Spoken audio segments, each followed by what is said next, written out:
And North Korea releasing some chilling details to attack Americans in Guam as Secretary Mattis warns North Korea not to invite the destruction of its people. Griff Jenkins live for us in Washington, D.C. with the breaking details and the strong words from the Secretary of Defense. Griff?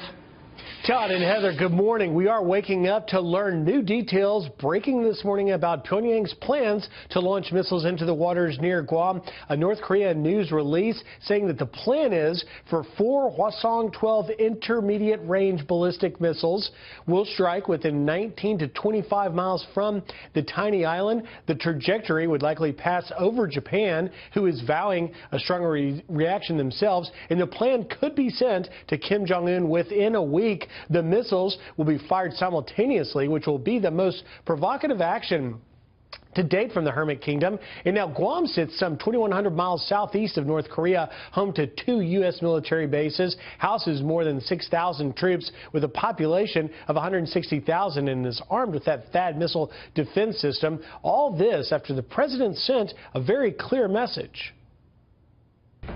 They will be met with fire and fury like the world has never seen.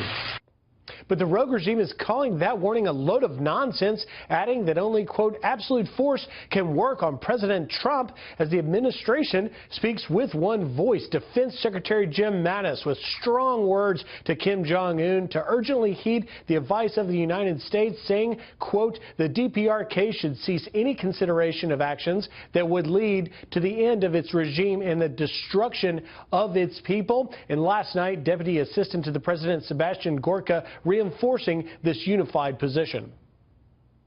That is an evil, evil regime, as bad as anything we know from the Soviet Union. North Korea needs to understand the blackmail stops. And if you get into an arms race, as Secretary Mattis said, with the United States of America, you will lose.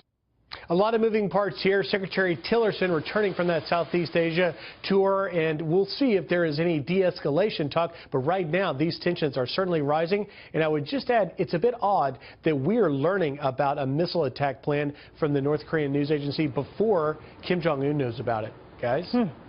Fascinating interplay that's going on here, and we have not scratched the surface of it. Griff Jenkins live for us in Washington, D.C. Thank you, sir.